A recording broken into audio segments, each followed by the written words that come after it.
அருமையான சிந்தனை. ஒரே ஒரு நிமிஷம். நமது பாரம்பரிய விளையாட்டுகள் என்னதெல்லாம்? கபடி, கபடி. சரி, வலது விடுதல், கொக்கோ, மல்யுத்தம். எல்லாம் பெண்கள் வெளியே பாண்டின்னு ஒண்ணு விளையாடுவாங்க. இப்ப விளையாடுறாங்களா? பல்லாங்குழி பாதி பேர் இன்னைக்கு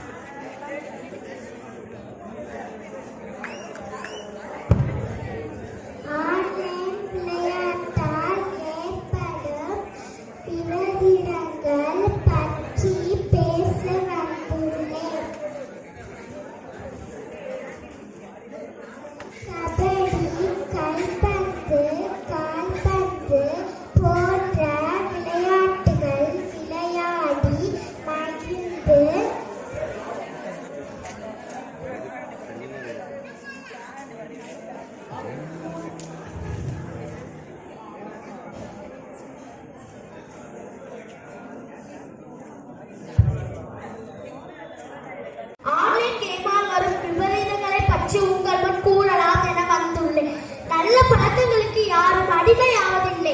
நம்மை அடிமைப்படுத்தும் எந்த பழக்கமும் நல்ல பழக்கம் அல்ல. இன்றைய உலக அளவில் சிறுவர் முதல் பெரியவர்கள் வரை எல்லோருடைய நேரத்தில் பிஞ்சு தீர்க்கிறது இந்த ஆன்லைன் கேம்கள்.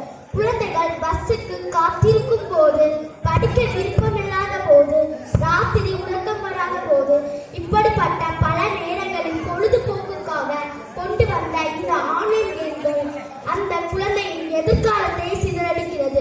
பெரியவர்கள் தான் ஸ்மார்ட் போன் இல்லாமல் இருக்க முடியாது என்ற நிலையிலே இருக்கின்றனர். குழந்தைகள் ஸ்மார்ட் போன் இல்லாமல் இருக்க முடியாது என்ற நிலையிலே இருக்கின்றனர். ஒரு வயது குழந்தைக்கு கூட ஸ்மார்ட் போனின் விவரம் தெரியாமல் அடிமையாக மாறுவது ரொம்ப கொடுமை. குழந்தைகள் கையில் போனை வைத்துக் கொண்டு உபசரிக்கின்றனர். ஆனால் அது சரியான முறை இல்லை என்கின்றனர் மருத்துவர்கள்.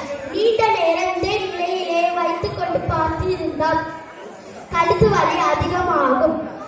அதனால் குழந்தைகள் கையால் எழுதும் திறன் பாதிக்கப்படும். தசை பகுதிகள் கடுமையாக பாதிக்கப்படும். அதனால் உங்கள் குழந்தையிடம் போனை கொடுக்கும் போது ஏரோப்ளேன் மூடில் போட்டு கொடுப்பது பாதுகாப்பு. நன்றி.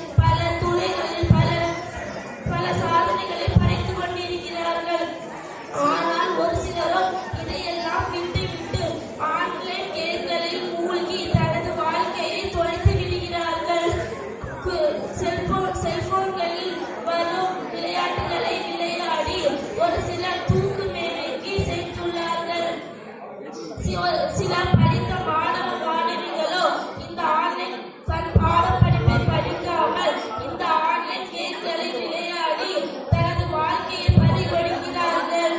குறிப்பாக வீட்டில் இருக்கும் பெற்றோர்கள் கூட இந்த விளையாட்டை பயன்படுத்தி குறைந்த பணம் செலுத்தி நிறைய பணம் சம்பாதிக்கலாம் என நினைத்து நடுத்தரவில் நிற்கக்கூடிய சூழ்நிலையை நாம் பார்க்கிறோம்.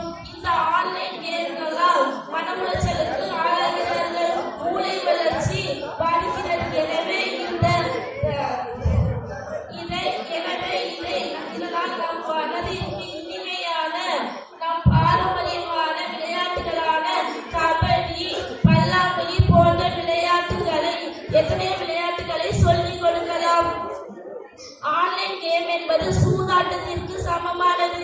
எனவே இந்த சூதாட்ட விளையாட்டுகளில் விளையாடாமல் போதைக்கு சமமான இந்த விளையாட்டுகளை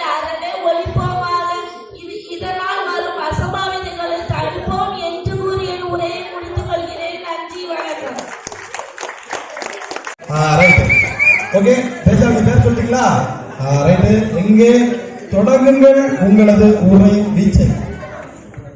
அனைவருக்கும் வணக்கம். நான் இப்பொழுது ஆன்லைன் கேமை பற்றி உங்களுடன் சில வார்த்தைகள் கூற வந்துள்ளேன். இப்பொழுது உள்ள காலத்தில் செல்போன் ஒரு முக்கியமான பொருளாக மாறிவிட்டது.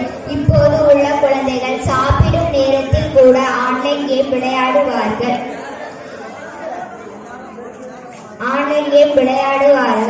நாம் வீட்டில் மட்டும் ஆன்லைன் கேம் விளையாடுவது அல்லாமல் நாம் போகும் ரயிலில், ஆட்டோவில், பேருந்தில் அனைத்து இடங்களிலும் விளையாடுவார்கள். இதனால் அவர்களுக்கு இளமையிலே கண் பார்வையை இழக்கலாம் அல்லது கண்ணுக்கு ஏதாவது பாதிப்பு உண்டாகலாம். நாம் ஒரே இடத்தில் இருந்து ஆன்லைன் கேமை விளையாடும் நேரத்தில் நம் மூளை மற்றும் முதுகெலும்பு வலிக்க தொடங்கும். பின்னர் அது முதுகு வலியிலும் தலைவலியிலும் இருக்கும். இரண்டு முக்கியமான ஆன்லைன் கேம் விளையாட்டு என்னவென்றால் ஃப்ரீ ஃபயர் மற்றும் பப்ஜி இடையில் பேன் செய்ததால் நிறைய பேர் தற்கொலை செய்தார்கள். நிறைய பேர் சிகிச்சையில் உள்ளனர். காரணம் என்னவென்றால் அவர்கள் அதற்கு அடிமையாகி விட்டார்கள். அதை பேன் செய்தவுடன் அவர்கள் மனநிலம் தாங்க முடியாமல் தற்கொலை செய்தனர். நாம் இனிமேலும் ஆன்லைன் கேமை விளையாடுவதை தவிர்ப்போம் என்று கூறி என் உரையை முடிக்கிறேன். நன்றி, வணக்கம். விடவே இல்லை. ட்ரெயின் மாதிரி கிட்ட போயிட்டே இருந்தது. அந்த பொண்ணு சொன்னது உண்மைதான். ஒருத்தன் காது கடையில் அப்படி செல்போனை வச்சுக்கிட்டே போயிட்டே இருந்தான். படுபாவி முறுக்கு வந்துக்கிட்டு இருந்த கிளையை தூக்கி போயிட்டான். அந்த அம்மா முறுக்கு வந்து வந்துட்டு இருந்தது. அந்த அம்மா திருப்பி வந்த வழியே போகுது. தூக்கிட்டே போயிட்டான். அந்த மாதிரியான சிலர் பார்த்தீங்கன்னா இப்படி வச்சுக்கிட்டே வருவாங்க. பார்த்தீங்களா? அவங்க கொஞ்சம் ஜாக்கிரதையா இருக்க. அடுத்த பேச்சாளர் யார்?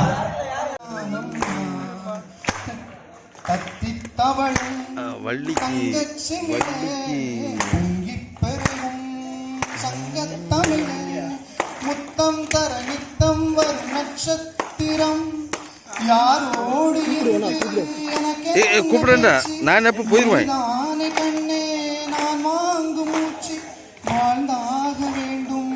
வாவா கண்ணே ராசாத்தி ஒன்ன காணாத நெஞ்சு காத்தாடி போலாடுது. பொழுதாகி போச்சு விளக்கேத்தியாச்சு பொன்னாடி.